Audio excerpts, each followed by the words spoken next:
Vamos abrir nossas Bíblias no livro de Romanos, capítulo 4. Vamos ler novamente o texto que nós usamos na reunião anterior.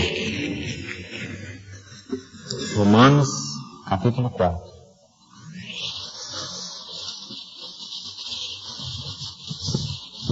Vamos ler a partir do verso 23.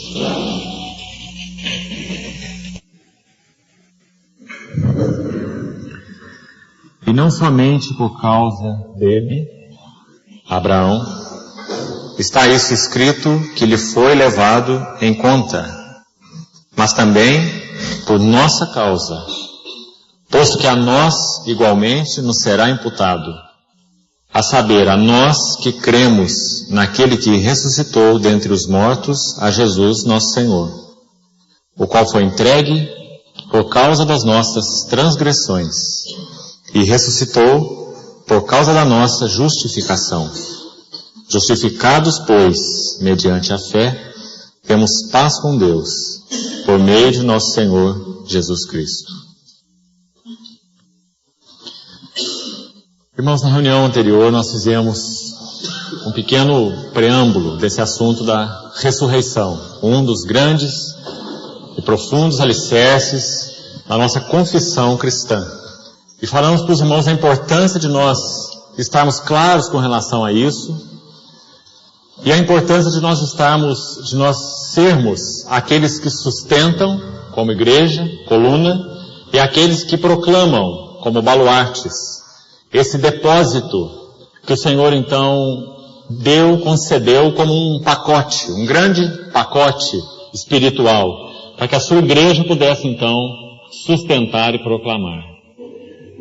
São verdades realmente essenciais, irmãos. Se nós perdermos esse cerne da nossa confissão cristã, esse cerne da revelação bíblica, nós podemos nos distrair na vida cristã com coisas que têm o seu lugar, têm a sua importância, têm o seu significado, mas que são inferiores àquilo que é essencial, ao que é central.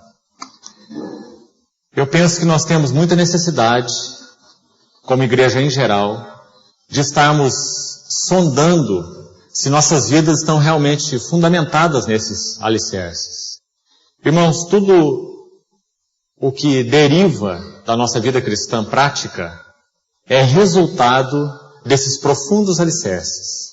Nós não podemos verdadeiramente, citando um exemplo, para os irmãos compreenderem, nós não podemos verdadeiramente ter paz na vida cristã sem a compreensão desses alicerces.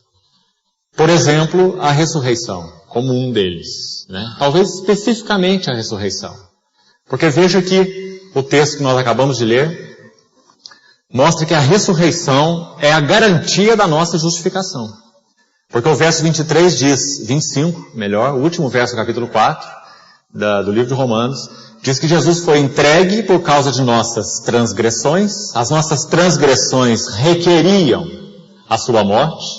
Na verdade, Deus, por causa de nossas transgressões, requeria a sua própria entrega na pessoa do seu filho. A justiça de Deus precisava ser satisfeita, vindicada. Então o texto diz que ele foi entregue por causa de nossas transgressões. E prossegue dizendo que ele não só foi entregue por nossas transgressões, mas ressuscitou. Senão essa parte primeira não teria nenhum valor. Mesmo que o Senhor tivesse um desejo como homem de se entregar pelas nossas transgressões, mas fosse retido pela morte, nós teríamos um túmulo cheio lá em Jerusalém, com aqueles ossos corrompidos do Senhor, onde, quem sabe, alguns cristãos iriam algumas vezes por ano, saudar aquele que eles consideram seu mestre, mas que foi vencido pela morte há 2000 anos atrás. Nós estaríamos nos igualando aos muçulmanos, aos budistas, aos hinduístas, Mas nós sabemos que a fé cristã, ela é absolutamente suprema. E por causa do que ela é suprema? Porque em Jerusalém nós temos um túmulo vazio. Porque o Senhor ressuscitou. Lembra a voz, a palavra daquele anjo sobre aquela pedra revolvida da porta do túmulo, aquelas mulheres que foram lá? Lembra o que aquele anjo disse a elas? Por que buscais entre os mortos ao que vive? Por que buscais entre os mortos ao que vive? Ele não está aqui. Ressuscitou, como havia dito. Então, irmãos, que sólido fundamento para a nossa paz. Nós não somos adoradores de mortos. Nós somos adoradores do Senhor Jesus. Aquele que vive e reina eternamente. Então veja que a consequência imediata de Paulo no capítulo 5 de Romanos é essa. Você percebeu a relação? A reunião anterior nós não entramos até aí, né? Hoje nós vamos então prosseguir. O que ele poderia dizer senão o que ele disse aqui no capítulo 5, verso 1? Se ele foi entregue por causa de nossas transgressões, é o último verso do capítulo 4, ele ressuscitou por causa de nossa justificação. Então, consequência, justificados, pois. Olha o pois aí. Consequência. Justificados, então. Né? Justificados, pois, mediante a fé, temos paz. Está vendo como essas questões não são realmente ou puramente acadêmicas, teológicas, doutrinárias? De jeito nenhum. Irmãos, quanta tolice tem havido no meio da igreja, quando pessoas dizem que não carecem de doutrina, carecem de prática, carecem de vida. Doutrina e prática, doutrina e vida são inseparáveis. Quando não temos uma compreensão clara da doutrina cristã, nossa vida não acompanha. Nossa vida não reflete nada. Porque esse entendimento, essa visão, ela não é tudo. Mas ela é, sim, o princípio de tudo. Sempre. Onde não há visão, o povo se corrompe. Salomão já disse em Provérbios. O povo fica sem controle, né? Não há nada que governe a sua vida. Nada pode governar a sua vida. Religião, um entendimento, quem sabe, um bom entendimento sobre a vida, um entendimento moral, né? Filosófico. Nada disso tem valor nenhum. Nós somos governados por aquilo que cremos realmente, de todo o coração. E que é verdade, né? Quando nós cremos em coisas, por mais eloquentes que pareçam ser, mas que não têm conteúdo, nossa vida vai ser sem conteúdo, né? Por isso que pessoas que pregam, às vezes, filosofias, humanamente falando, tão elevadas, vivem tão mal. Não é assim? Pregam, creem em coisas na cabeça deles tão elevadas, tão místicas, né? Mas vivem tão mal. Na sua vida doméstica, na sua vida do lar, sua relação com filhos, casamentos desfeitos, vidas destruídas, escravos de pecado, de vícios, não é? Porque não creem na verdade. Creem em ideias, em conceitos. Então, os irmãos, vejam quanto é importante essa nossa visão da verdade, no singular. Então, o que nós temos visto, afinal de contas, são diversos aspectos dessa verdade, que a Bíblia chama de bom depósito, né? De sã doutrina, na palavra de Paulo a Timóteo, que ele depositou na igreja. Judas chama de a fé, que de uma vez por todas foi entregue aos santos. Então, irmãos, esse quinto alicerce que nós estamos estudando, ele é um profundo fundamento. Dele derivam muitas coisas, e nós estaremos gastando o tempo de hoje em torno dessas, algumas dessas coisas, que derivam da ressurreição do Senhor. Se o Senhor permitir, hoje nós vamos encerrar a parte teológica, doutrinária, ligada à ressurreição, e a partir do domingo nós vamos falar sobre aquele outro ponto que eu abordei aqui, os fatos históricos da ressurreição do Senhor Jesus. Vamos abrir os evangelhos e vamos examinar o significado daquele selo romano, daquela guarda romana, daquela pedra revolvida, e etc, etc. Os fatos históricos, concretos, sobre essa grandiosa verdade, que deixou até mesmo os inimigos do Senhor sem saber o que fazer, ou o que responder. Impossível que eles pudessem negar essa ressurreição com fatos tão absolutos. A única coisa que aqueles sacerdotes, ou na verdade o sumo sacerdote pôde fazer, o líder religioso da nação judaica, né, naquele tempo, foi usar dinheiro para subornar guardas. Falar, olha, vamos mentir para o povo, é a nossa única solução. Vamos mentir para o povo. E ofereceu dinheiro, então, subornando os guardas, para dizer que eles dormiram, enquanto eles dormiam, o corpo foi roubado. Tão evidente foi a ressurreição do Senhor. Então eu penso que é de uma importância imensa para nós. Podemos abrir os evangelhos e vermos por que a evidência é tão grande. Saiba, irmão, que você não é um bobinho, não. quando você fala sobre a ressurreição. Saiba que você é um leão, que você está confessando fatos históricos absolutos, que ninguém pode negar. É história. O Senhor Jesus venceu a morte, dentro do tempo. Não é uma ressurreição mística, incorpórea, como alguns diziam naquele tempo. Uma ressurreição espiritual, entre aspas. O que eles queriam dizer com isso? Eles queriam dizer que a ressurreição era mística, era espiritual, mas o corpo ficava lá.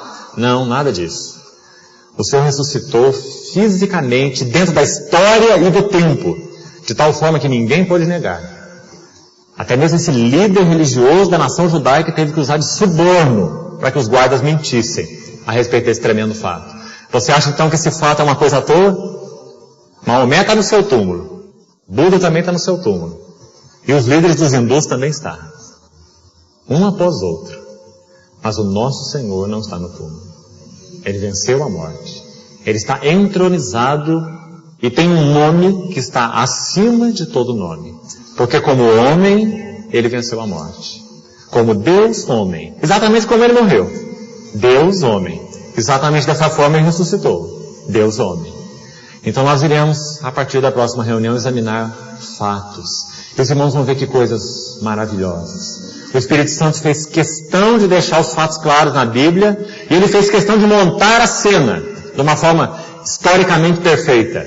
Os irmãos vão ver quando ele usa palavras em Mateus, Marcos, Lucas, João, fazendo um progresso na visão da ressurreição em alguns assuntos. Os irmãos vão vendo que ele vai acrescentando coisa após coisa, para que ficasse evidente em todos os níveis, como eu falei na reunião anterior. No nível histórico, no nível arqueológico, no nível das pesquisas chamadas epigráficas, das inscrições antigas, tudo. Homens que não conhecem a Cristo, não são cristãos, não confessam a Jesus como seu Salvador e como Senhor. Ainda assim eles declaram que o túmulo em Jerusalém realmente estava vazio. Só que isso para eles não tem significado, Porque eles não creem no Senhor. Nós não nos tornamos cristãos porque nós entendemos que aquele túmulo estava vazio. Nós nos tornamos cristãos porque o Senhor alcançou o nosso coração, A sua palavra desceu até nós e gerou vida em nós que estávamos mortos, e nós passamos a ter comunhão com Ele. Isso que nos tornou cristãos. Agora, os fatos que isso envolvem não são menos importantes. São muito importantes, Então a gente vai ver mais para frente, a partir da próxima reunião, essas questões. Hoje, para que a gente complete essa ideia, e é claro, irmãos, é de forma muito resumida, muitíssimo resumida. Mas precisa ser assim, para que a gente possa cumprir todo esse panorama desses 8 alicerces.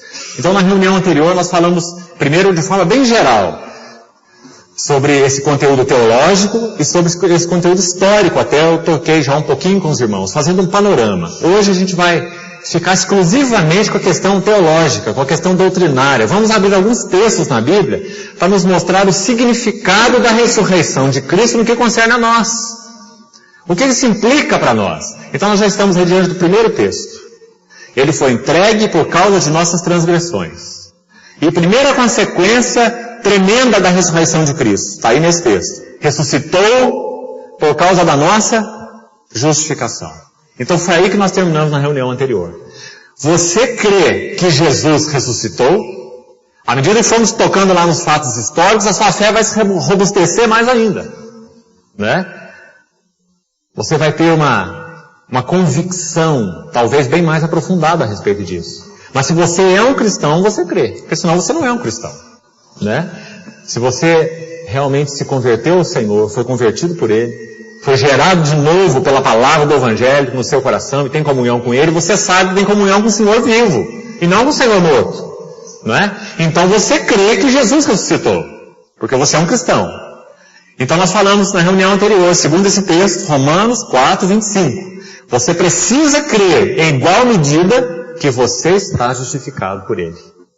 Porque é o que o texto diz. Ele ressuscitou para. Presta atenção no para. Ou por causa, como diz aí algumas traduções. Fala de um propósito. Ele ressuscitou para quê? Tem um por causa aí. Qual que é o por causa? Por causa da nossa justificação. Irmãos, Ele não ressuscitou apenas para que Deus ficasse satisfeito com aquele sacrifício. Esse é um ponto. Deus ficou satisfeito. O sacrifício do Senhor foi perfeito, mas Ele ressuscitou também por causa da nossa justificação, porque esse motivo estava no coração do Pai. O grão de trigo caiu em terra e morreu para quê? Para que produzisse muito fruto. Não é assim? Então Ele ressuscitou por causa da nossa justificação. Nunca perca essa relação. Então vamos voltar, prosseguindo hoje, de onde terminamos na reunião passada. Você só pode ter paz se você crê que Jesus ressuscitou. E você só pode ter segurança da sua justificação feita por Ele e nele, se você crê que o sacrifício dele foi totalmente agradável a Deus o Pai. E você precisa crer que o sacrifício dele foi totalmente agradável a Deus o Pai, sabe por quê? Porque se não fosse, ele não teria ressuscitado. Você compreendeu isso também, da reunião anterior? Se Jesus tivesse pecado em qualquer sentido que fosse, na mente, no coração, nas intenções, na motivação, não importa em que nível. Se Jesus tivesse sido tocado pelo pecado em qualquer nível, o que ia acontecer com ele, irmãos? A morte iria segurá-lo. Porque a morte segura tudo que tem pecado. Porque o salário do pecado é a morte. É o pagamento. Quem peca, morre. O salário do pecado é a morte. Não é? Por isso que nós morremos. Mas o Senhor Jesus venceu a morte por quê? Porque ele não tem pecado. Em todas as coisas ele se tornou semelhante aos irmãos. Não é assim que Hebreus fala? Exceto com relação ao pecado. Em todas as coisas ele se fez homem como nós, de carne, sangue, ossos, assumiu a natureza humana, mas sem pecado. O autor de Hebreus faz questão de deixar isso claro. Porque se ele tivesse pecado, seu sacrifício não seria de nenhum valor para a justificação, porque ele é mais um pecador no meio dos pecadores. Não é certo isso? Então os irmãos vejam importante agora entrelaçar isso tudo. Por que você duvida da sua justificação? Por que você acha que precisa fazer obras para Deus te aceitar, te receber? Isso é uma afronta ao sacrifício de Cristo. Se você crê de todo o coração no Senhor, sabe que Ele te regenerou, sua vida tem mostrado isso, como falamos na reunião anterior, isso não pode ser perdido de vista também. Esse Senhor que é agora o seu Salvador, tem evidenciado frutos em você. Você pensa diferente, age diferente, fala diferente, não é? Sua maneira de viver mudou, você tem outras convicções, outras atitudes, outros relacionamentos. Não é? A cruz fez trabalho na sua vida, cortou o que tem que ser cortado. Isso é muito importante. Senão você pode estar se iludindo. Você vai estar aqui sentado no meio dos santos, e a hora que o Senhor vier, você vai para o inferno. Se você não creu no Senhor Jesus. Porque reunião não salva ninguém. Não é? E nem tempo de reunião. Então se Jesus é o seu Salvador, se você creu nele de todo o seu coração, com o coração se crê para justiça. Ou para justificação. É o que Paulo fala em Romanos 10. E com a boca se confessa. Confessa o quê? Jesus Cristo é o Senhor. Se confessa para a salvação. Não é assim? Que Paulo fala em Romanos 10? Então, irmão, se você crê que Deus ressuscitou o Senhor Jesus dentre os mortos, com a mesma intensidade, com o mesmo peso, você tem que crer que você está justificado. Senão você está ofendendo a obra de Cristo. A obra de Cristo foi suficiente? A obra de Cristo teve algum problema nela? Será que teve? Se tivesse, o Pai não teria ressuscitado o Filho. Não teve nenhum problema. A ressurreição, meu irmão, guarda isso. A ressurreição é um aval de que o sacrifício de Cristo foi perfeito. Porque se não fosse perfeito, ele não ressuscitaria. Por causa do pecado dele. Você vê, irmão? Então, se ele ressuscitou, nós estamos justificados. Se cremos nele. Então não ligue a sua justificação com nada que você possa fazer ou não fazer, porque não depende de você. Dependeu dele. E agora se você entregou totalmente, confiadamente, o seu coração a ele, você está justificado. Consequência, Romanos 5, versículo 1. Justificados, pois. Consequência. Mas não é só isso, tem mais uma frasezinha aí. Mediante a fé. O que significa fé? União. Quer dizer, eu creio nele, eu lancei meu coração a ele, aos cuidados dele, eu confesso somente a ele como Senhor, somente a ele como Salvador, somente confio nele. Então, mediante a fé, quer dizer, tem algo da minha parte, que é gerado por Deus, mas que passa por mim. Não é? Ou seja, eu me entrego, isso é fé, eu me entrego, eu confio em outro que não sou eu. Não é? Confio em quem? No Senhor Jesus. Não é? Então, justificados, pois, mediante a fé, que é essa nossa união pessoal, ninguém pode crer por você. Só você pode crer. Não é? Por isso que nós não consideramos adequado o batismo infantil. Porque o batismo infantil não é uma fé exercida pela criança, porque a criança pode ter fé. É uma fé exercida pelo pai dele. Mas a fé do pai dele não salva ele. Né? É por isso que nós cremos que o batismo deve ser professado pela pessoa, então, quando ela tem a sua experiência de conversão. Porque fé significa que eu me lancei, eu me entreguei, eu confiei. E uma criança não se lançou em nada, não confiou em nada. Ele está passando pelo batismo por causa do pai dele que levou ele a isso. Você vê como uma coisa está ligada à outra? Justificados, pois... Justificados por quê? Porque Jesus ressuscitou. Ressuscitou, esse é o primeiro ponto. Ele ressuscitou. Por causa da nossa justificação. Agora nós somos justificados porque cremos. Cremos nele, na sua ressurreição. Confiamos nele. E agora então que nós cremos, nós temos mais uma coisa aqui, ó. Paz. Olha a sequência então. Tá vendo? Ressuscitados, aliás, ressuscitado, Cristo ressuscitou, justificados, fé, paz. É nessa ordem. Tá vendo? Então a nossa paz depende totalmente da ressurreição de Cristo. Né? Pela sua ressurreição somos justificados, pela fé temos paz com Deus. Você vê quão importante esse assunto? Você nunca vai ter paz na sua consciência, a não ser que você creia em Jesus como seu único e suficiente Salvador. Né? Primeiro resultado importante. E que resultado?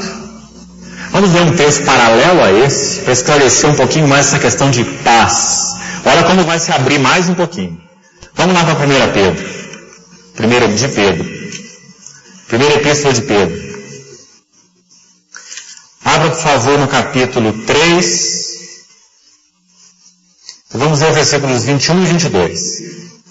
Olha a correlação desse escrito de Pedro com aquele de Paulo, lá em Romanos. 1 Pedro 3, 21. Para você entender esse a qual aqui, você tem que ver o contexto, né? Esse a qual aqui está falando daquele julgamento de Deus através do dilúvio no Velho Testamento, né? Na época de Noé, ele jogou a terra com as águas do dilúvio.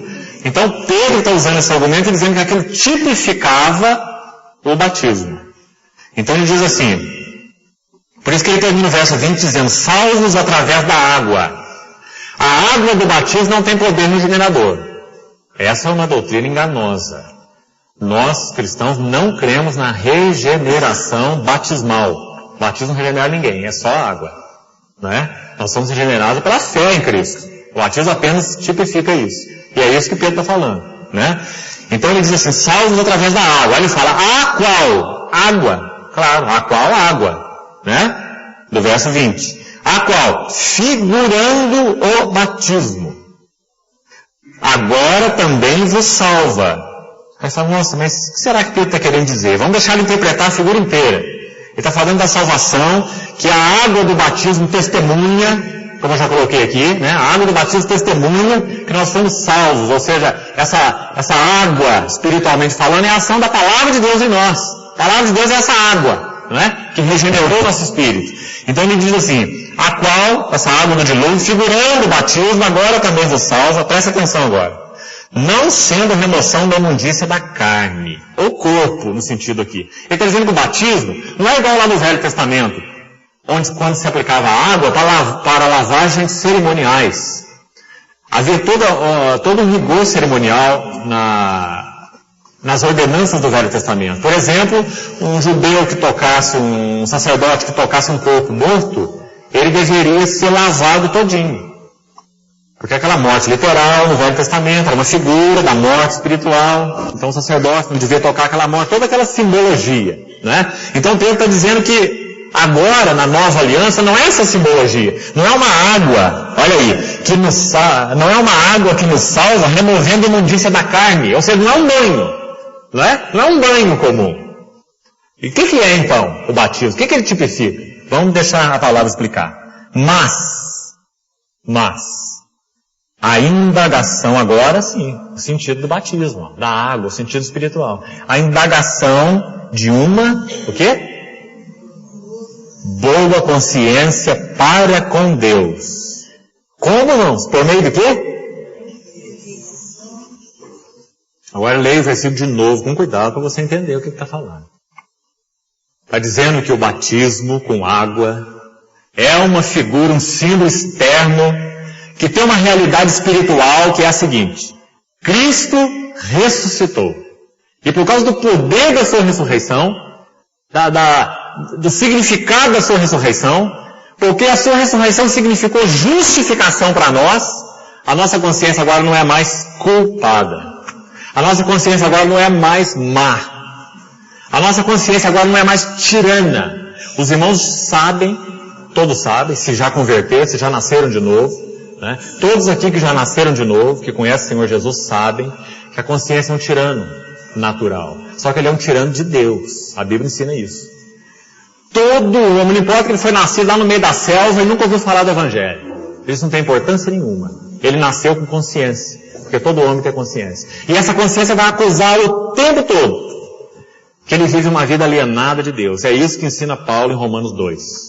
Dizendo que há um testemunho, finalzinho de Romanos 2, se você quiser conferir. Há um testemunho na nossa consciência que é equivalente ao testemunho da lei que Deus deu. Não matarás, não adulterarás, não cobiçarás, não dirás falso testemunho. Aquele testemunho da lei está na consciência de todo homem. Ninguém, quando deixa de fazer isso, acha que está certo. Ninguém. Não há uma pessoa, irmão, quer conheça o Senhor, quer não conheça, que mate e acha que está certo matar. Só se ele for louco, né? Mas se ele não for louco, ele sabe que matar está errado. Então há um testemunho natural na consciência do homem, que é um reflexo na consciência dele da lei de Deus. Por isso a consciência é um tirano. Mas é um tirano de Deus, dizendo assim: você falha, você não consegue, você não pode, você nunca vai ser bom, você nunca vai acertar, você nunca vai chegar a lugar nenhum. Todo homem nasce assim. A tirania da sua própria consciência por causa do seu pecado. O pecado nos alienou de Deus. Então esse texto está ensinando que quando nós cremos no Senhor Jesus, por causa da plenitude, do significado, desse sacrifício que Ele fez na cruz, os nossos pecados, essa nossa alienação, culpa, acusação, foi de tal forma tratada na pessoa dele na cruz, que quando Ele ressuscitou, isso foi uma indagação, ou uma reivindicação de uma boa consciência para com Deus. Que coisa importante isso, não é? Hoje, irmão, você como cristão, se você peca, a tua consciência te acusa. E você confessa o seu pecado, a palavra diz, o Senhor é fiel e justo. Ele nunca vai te negar o perdão. Ele é fiel e justo para te perdoar os pecados e te purificar. E você pode encontrar paz nele e encontra na sua consciência. Se você vive uma vida honesta com ele, de confissão, andando na luz. Por que é assim? Porque nós já tivemos a indagação de uma boa consciência para com Deus mediante a ressurreição do Senhor Jesus. Nós já cremos nele. Então nós andamos em boa consciência. Por isso que a Bíblia fala tanto para preservarmos essa boa consciência. Ela é como assim uma diretriz da nossa vida. Olha, vai por aqui. Fala assim. Não fala assim. Entra nesse relacionamento aqui. Sai desse relacionamento aqui. Né? Evita esse caminho aqui. Anda por aquele caminho ali. A nossa consciência vai nos dirigindo. Né? E quando nós sentimos então que ofendemos o Espírito Santo do Senhor que habita em nós, nós sabemos que isso aconteceu, porque Ele fala na nossa consciência e nos traz de volta. Isso só acontece com o cristão. Não acontece com o ímpio. O ímpio tem só a tirania da consciência. Você é mau, você não pode. Você é escravo de si mesmo. Não é? E ele mal consegue dormir. Não é? Essa é a vida do ímpio. É uma vida sem paz. Não é? Então, os irmãos, vejam esse texto aí, mais uma aplicação prática da ressurreição de Cristo. A ressurreição de Cristo, ela indagou uma boa consciência para com Deus. Por quê? Porque o sangue de Cristo foi suficiente para a purificação completa das nossas consciências. Quer ver um versículo que ajuda mais um pouquinho nessa mesma questão? Abra lá em Hebreus, por favor. Hebreus capítulo 9. Hebreus 9, 11. Olha que lindo texto sobre esse mesmo assunto. Hebreus 9, 11. Nos versículos de 1 a 10, ele está falando do Velho Testamento, como eu coloquei aqui. A velha aliança, o animalzinho, o sangue do animal, que ia lá, quando o judeu pecava, levava o animal no lugar dele, mostrando a simbologia, de 1 a 10. Agora, a partir do verso 11, ele começa a mostrar a realidade, que Cristo cumpriu. Então, olha lá o que ele fala. Quando, porém, veio Cristo. Lá atrás era touro, bode, cordeirinho, os animais, as figuras, os símbolos. Mas quando veio Cristo, como sumo sacerdote dos bens, nossa tradução diz bens já realizados. O sentido é bens que têm realidade. Significa que aquelas coisas da lei eram sombra, figura, tipo. Mas o Senhor Jesus veio como sumo sacerdote dos bens que têm realidade. Né? Ele é o Cordeiro real. Ele se ofereceu por homens reais, diante de um Deus real, o Deus Pai, não é? Então ele é o sumo sacerdote dos bens que têm realidade. Olha lá, mediante o maior e mais perfeito tabernáculo. No Velho Testamento era um tabernáculo de pele de animal, onde o sacerdote entrava, mas Jesus não veio para ser sacerdote desse tabernáculo. Ele não era nem descendente de Levi, ele não tinha nem direito de entrar lá. Ele é sumo sacerdote do tabernáculo celestial, que significa aqui em Hebreus, a habitação de Deus. Né? Olha que coisa tremenda esse versículo. Então diz que ele é o sumo sacerdote que veio mediante o maior e mais perfeito tabernáculo. Olha aí, ó, que não é feito por mãos, não é de Moisés, não desta criação. Está falando tabernáculo de Deus, celestial, né? A habitação de Deus. Não por meio de sangue de bodes, nem de bezerros, mas pelo seu próprio sangue. Ele entrou no Santo dos Santos. Agora, me diga uma coisa. Esse versículo está falando de um morto ou de um vivo? Ele está falando das duas coisas, né? Especificamente do Senhor como vivo, como ressuscitado. Está falando do sangue, está falando da morte, mas não tem nenhum morto aqui. Porque está dizendo que ele, pelo seu sangue, ele entrou. Então ele está vivo. Ele também ressuscitou. Se tivesse no túmulo, ele não tinha entrado em lugar nenhum. Não é? Ele estaria tragado pela morte. Mas o texto está dizendo que ele entrou no tabernáculo celestial, com o seu próprio sangue. Você entende a linguagem? Está dizendo que quando Jesus ressuscitou, irmãos, o que ele apresentou a Deus? O que ele apresentou? Ele apresentou a eficácia do seu sacrifício, né? Do seu sangue derramado. Quando ele ressuscitou, e apareceu aquelas mulheres ali na porta do sepulcro, você lembra que a Maria Madalena agarrou ali aos pés dele? Ele não queria deixar ele embora. Não é? Ela amava o Senhor havia repreendido e expulsado, segundo a palavra, 7 demônios da vida de Maria Madalena, uma mulher escravizada. Ela amava o Senhor. Então quando ela reconheceu o Senhor ressuscitado, ali no jardim do túmulo, ela agarrou os pés dele. E ele falou assim: mulher, não me detenhas. Lembra? Porque eu ainda não subi para o meu Pai. Mas agora ele usa uma expressão que ele nunca tinha usado antes da morte dele. Porque antes não tinha lidado ainda com o pecado, com o nosso pecado. Ele não podia usar. Agora ele usa. Então ele diz assim: mas vai ter com os meus irmãos. Ele chamou de servos, de amigos, de um monte de coisa antes, mas nunca de irmãos. Agora ressuscitado ele chama os discípulos de irmãos. Porque agora o unigênito é o primogênito, entre muitos irmãos. Então ele diz: vai ter com os meus irmãos. E diz para eles assim, a notícia que o Senhor mandou dar é a seguinte: subo para o meu Pai e o vosso Pai. Meu Deus e o vosso Deus. Então agora aquela relação que era exclusiva do Pai eterno com o Filho eterno, ela agora é uma relação repartida conosco. Nós somos incluídos nessa relação. Como? Porque ele subiu para o seu Pai. O texto de Hebreus está mostrando qual que é o significado disso. O que ele fez? Entrou no Santo dos Santos, uma vez por todas, versículo 12 aí, tendo obtido uma eterna redenção. Olha que versículo, né? Então você vê que esse versículo é mais um texto, né? Que tem foco na ressurreição, acima da morte, né? Na ressurreição, porque ele entrou com o seu sangue. Então o que o Senhor Jesus ressuscitado apresenta, irmão? Não é apresentou no passado, não, é apresenta, porque ele está lá. Foi assim que João o viu, décadas, quase 60 anos depois de ele ter ressuscitado, morrido e ressuscitado, não é? João, quando escreve o Apocalipse, aquela visão do trono, ele fala assim: vi no meio do trono um cordeiro, como que recentemente imolado. Aquele sacrifício fresco, novo, vivo, nunca perde valor, porque é do Deus homem, não é de um simples homem, é do Deus homem, do Filho de Deus feito homem, né? Então os irmãos vejam o que o Senhor apresenta ao Pai, essa eternidade desse sacrifício. Irmãos, se isso é assim, e a nossa justificação? E a nossa paz? Ela é tão duradoura quanto o sacrifício dele. O sacrifício dele não pode ser mexido, nem a nossa salvação. O sacrifício dele é suficiente, também a nossa justificação. Então esse é o motivo de Paulo dizer, justificados, pois pela fé temos paz. E o autor de Hebreus dizer, eu vou chegar lá agora, verso 13, porque se o sangue de bode, de touro, aquele símbolo, a cinza de uma novilha aspergida sobre os contaminados, os santificava, quanto ao corpo, ou quanto à purificação da carne, aqui se refere a corpo, é esse lado de fora mesmo, não é? Era uma lavagem, um banho cerimonial. Então, o autor de Hebreus está dizendo que agora, o verso 14 aí, Hebreus 9:14, muito mais. Agora não é um banho do lado de fora, não, agora é um banho do lado de dentro, né? Muito mais o sangue de Cristo, que pelo Espírito Eterno a si mesmo se ofereceu sem mácula a Deus, purificará a nossa, olha o que Pedro diz lá, ó, de novo, consciência. É a mesma coisa que Pedro falou lá. Indagação de uma boa consciência.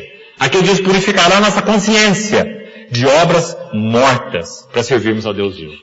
Nesse contexto aqui, sabe o que é obra morta? Tudo que você faz tentando ser aceitável a Deus. Isso é um lixo para Deus. Porque não há nada que possamos fazer que nos torne aceitáveis a Deus. Nós nos tornamos aceitáveis a Deus crendo na completa suficiência do que o Filho dele fez na cruz do Calvário. Só assim nos tornamos aceitáveis, né? Então isso aqui é obra morta. Olha como é forte esse texto. Irmão, eu não sei quantos aqui têm uma verdadeira experiência de novo nascimento, né? Eu não sou Deus e não posso dizer isso. Mas você deve examinar a sua experiência baseada nisso. Sua consciência tem paz? Você tem comunhão com Deus como Pai?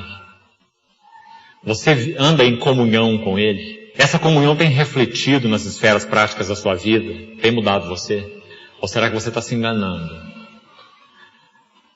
A palavra de Deus diz que esse sacrifício de Cristo, ele purifica nossa consciência de obra morta, ou seja, não tento mais. Não é porque desisti e cansei, não, né? De tentar ser aceito e tentar me justificar, não. É porque eu vi que já foi feito em Cristo Jesus, né? Então é algo pelo qual você, se não está muito claro, deve orar. Só orar. Você não pode fazer nada, só orar. E a sua oração, claro, com as suas palavras, deve ser segundo esse esquema, né? Como colocado nesse texto. Senhor, se é assim, o Senhor cumpriu todas as coisas num sacrifício pleno, suficiente, perfeito, ressuscitou, totalmente aceitável a Deus essa oferta.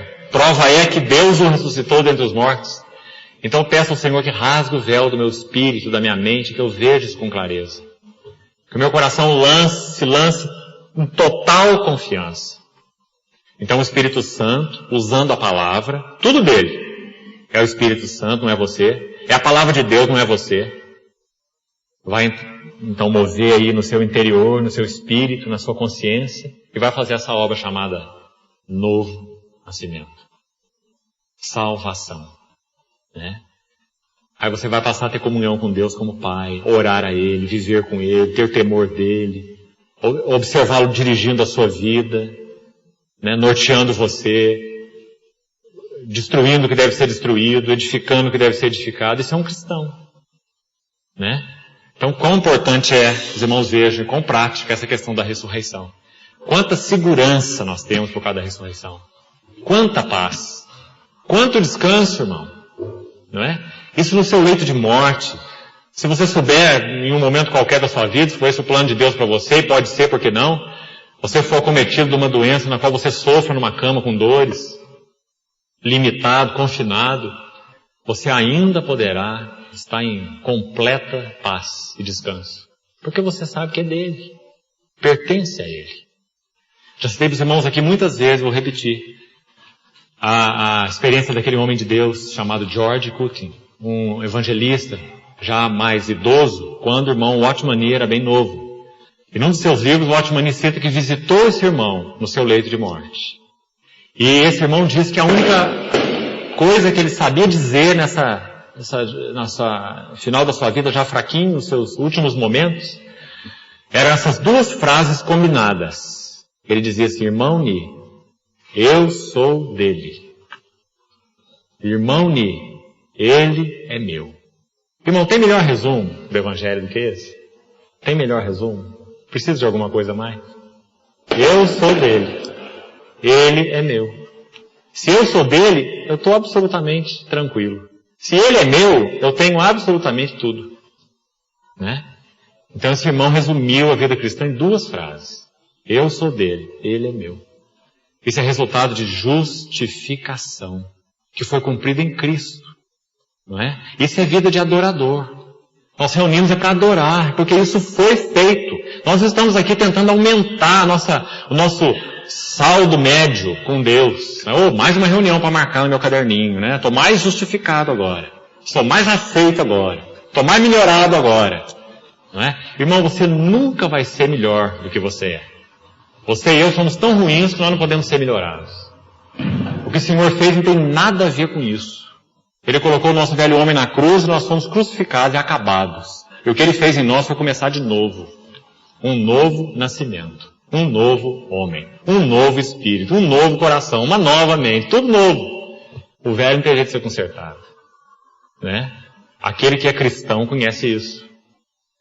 Tudo isso é resultado da ressurreição de Cristo. Muito prático. Né? Vamos ver mais alguns textos até onde o tempo permitir. Vamos lá. 1 Pedro, ainda, capítulo 1, versículo 3. Esse seria um texto também interessante nós examinarmos. Mais uma consequência da ressurreição de Cristo. Olha que lindo versículo. 1 Pedro 1, 3. Bendito. Pedro começa assim. Significa abençoado Deus. Bendito Deus. É uma exclamação de adoração. Ele fala, bendito, ou seja, bem-aventurado Deus. Bendito Deus e Pai de nosso Senhor Jesus Cristo. Por que Pedro está se adorando tanto? Ele vai explicar aí, ó. Que, olha o motivo, segundo a sua, o quê?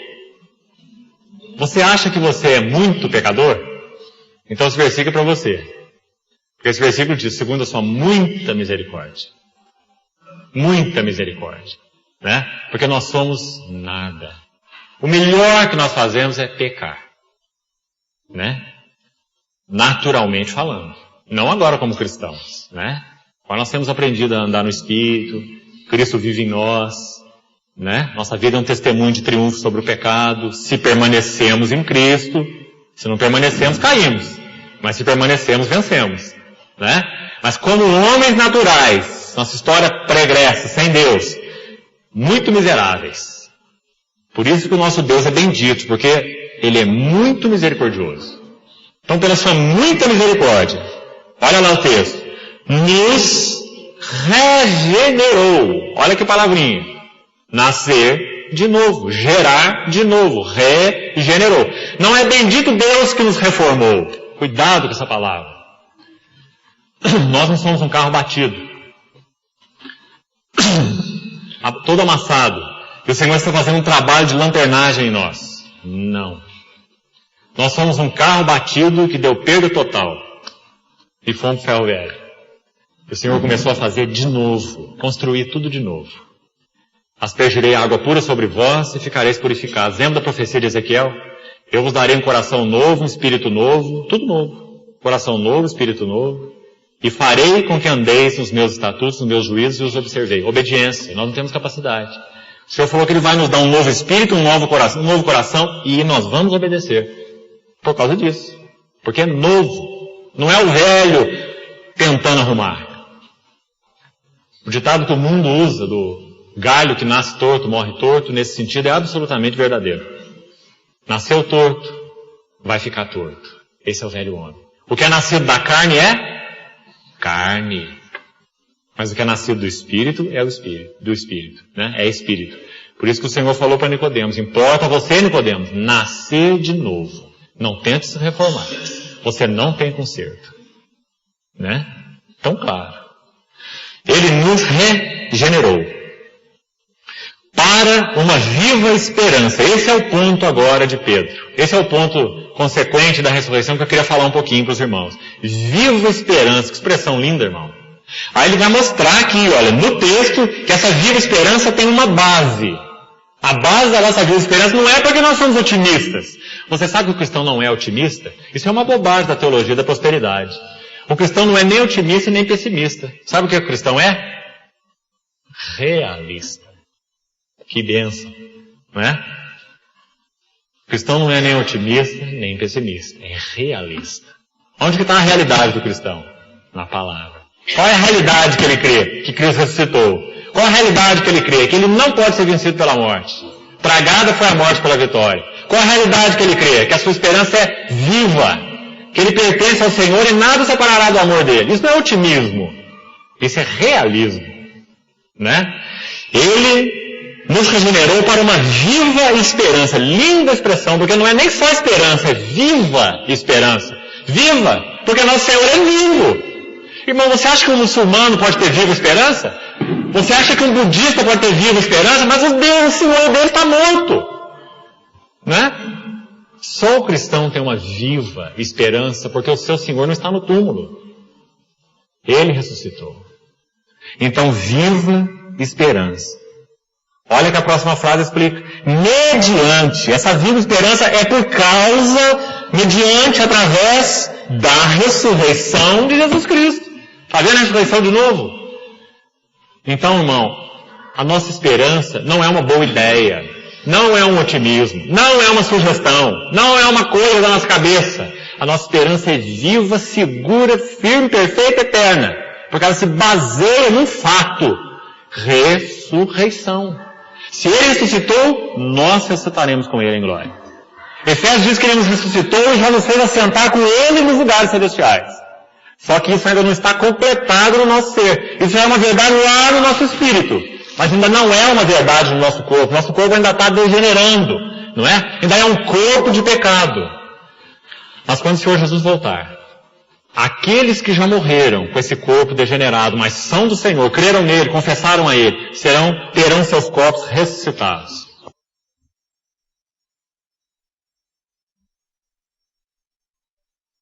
Isso vai aparecer assim, porque já é assim. Você entende isso, irmão? Em Romanos 8, Paulo fala assim que o Senhor nos chamou no passado, justificou no passado e glorificou. Ele coloca esse verbo no passado também. Mas quando você olha para mim e eu olho para você, será que você vê alguém glorificado? Nós não vemos. Muito pelo contrário. Nós vemos pessoas que todo dia estão com um cabelo branco a mais, uma ruga a mais, uma dor a mais, né? A gente vai entrando na idade do condor, essa idade não acaba nunca. Não é assim? Isso não fala de pessoas glorificadas, não é? Isso fala de pessoas que estão com efeito de morte no seu corpo. Mas Paulo coloca o verbo no passado em Romanos. Ele fala, Ele nos chamou, Ele nos justificou e Ele nos glorificou. Por que ele diz assim? Porque já é verdade em Cristo. Tanto é que quando Cristo se manifestar, o que vai acontecer? Ele vai provar isso em nós. Quer dizer, o nosso corpo mortal vai ser absorvido pela vida. Vocês vão já pensar nisso? Filipenses 3 diz assim, a nossa pátria está nos céus, de onde nós aguardamos o nosso Salvador, o Senhor Jesus Cristo. O que Ele vai fazer? O qual transformará o nosso corpo de humilhação para ser igual ao corpo da sua glória. Filipenses 3, 20. Lindo texto. Por que Ele vai fazer? Porque Ele já fez. Ele vai tornar isso apenas evidente, manifesto. Ele já cumpriu. Que maravilha, irmão. Nós, como cristãos, devíamos ser as pessoas mais felizes, mais equilibradas do mundo. Não é assim? O mundo devia estar olhando para nós e perguntando assim, quem que é teu médico, teu psiquiatra? Que comprimido que você toma para ser tão feliz assim? Né? Os cristãos deviam ser as pessoas mais ajustadas, mais equilibradas, mais felizes, porque creem no Senhor ressurreto. Eles têm uma viva esperança. A morte não pode com eles, a doença não pode com eles, o fracasso não pode com eles, né? Nada pode com eles. Porque eles são de Cristo. Ele nos regenerou para uma viva esperança, mediante a ressurreição de Jesus Cristo dentre os mortos. Coisa tremenda, né? Para uma herança incorruptível, Está se referindo a essa herança, quando o Senhor Jesus voltar. Se nós habitar com Ele em glória, para sempre na presença dEle. Herança incorruptível. Tudo aqui é corruptível, irmãos. Tudo. Tudo que nós tocamos tem o gosto da ferrugem, né? O gosto da corrupção. Tudo. Você acha que é muito bacana. Se você puser a mão naquilo, você vai ser feliz. Aquela é a chave, né? Quando você pega a chave, você vê que ela é nula, né? Vaidade, tudo é vaidade. Tudo tem o gosto da ferrugem, corruptível. Mas a nossa viva esperança, ela é incorruptível. Quando nós estivermos face a face com o Senhor, não tem gosto de frustração mais. Não tem gosto de parcial mais. Porque tudo vai ser total, né? É isso que Paulo ensina em 1 Coríntios 13. Quando vier o que é perfeito, então aquilo que é em parte será aniquilado. Nós conheceremos assim como nós somos conhecidos, quer dizer, plenamente. Isso é tudo conteúdo da nossa viva esperança. Será que nós, como cristãos, não somos realmente um povo que exulta? Um povo que reúne para adorar, para agradecer, para glorificar, para honrar o Senhor, porque Ele já fez tudo, né?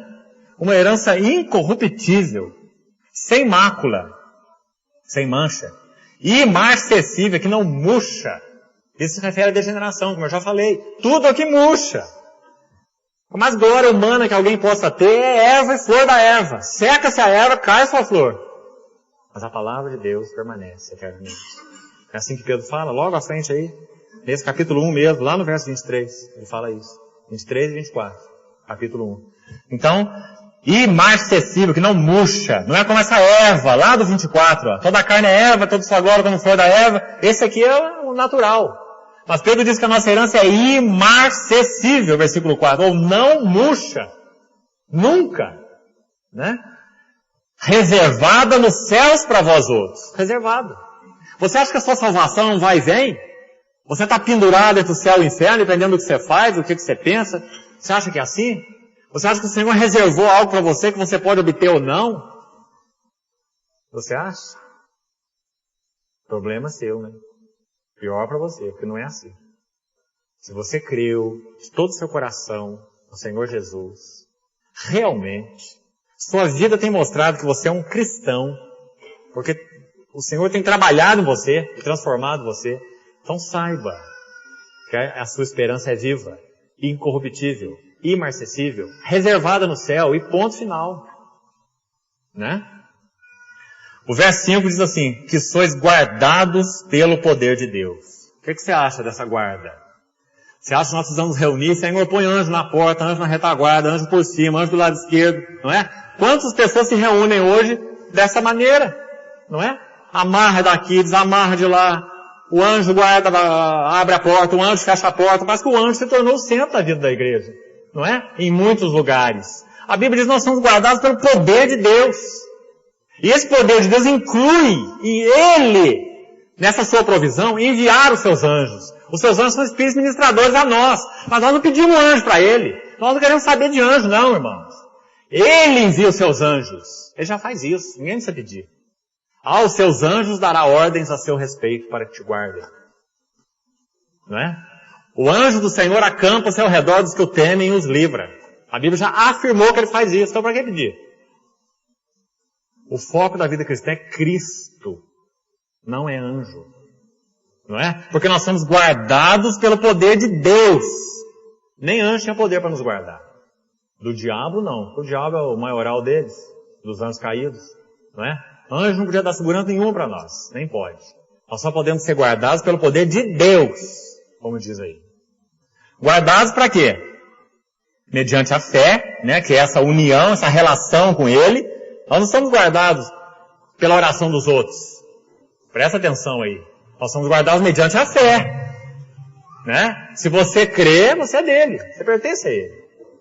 Guardados pelo poder de Deus, mediante a fé, para a salvação preparada para revelar-se no último tempo. Por que a gente está entrando em tantos detalhes desse texto? Porque tudo isso é consequência da ressurreição, irmãos. É o que diz o verso anterior aí.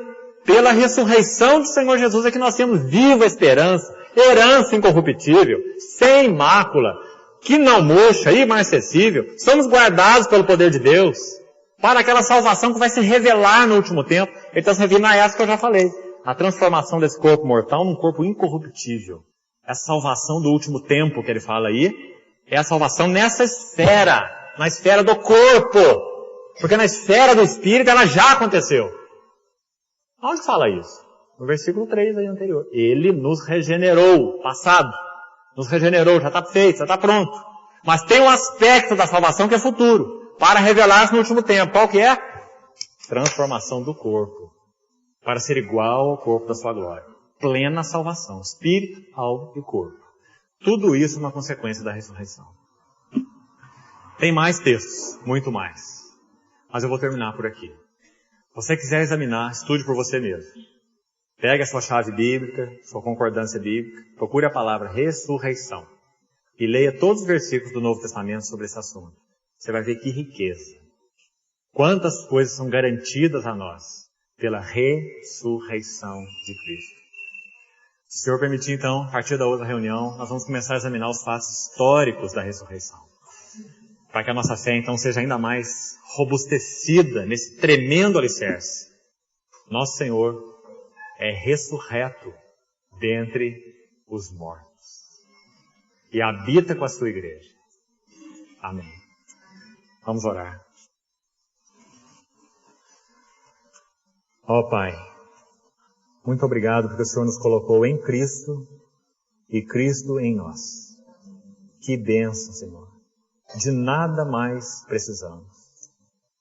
Que segurança, que descanso, que paz, que alegria, que realização. Ó Senhor, rasga o véu do nosso entendimento, nós pedimos. Porque queremos ver isso com mais clareza.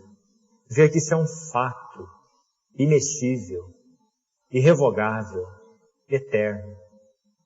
Abre nossos olhos para vermos, Senhor, que estamos em Cristo. E Cristo está em nós. Por favor, faz isso em nossas vidas, Senhor.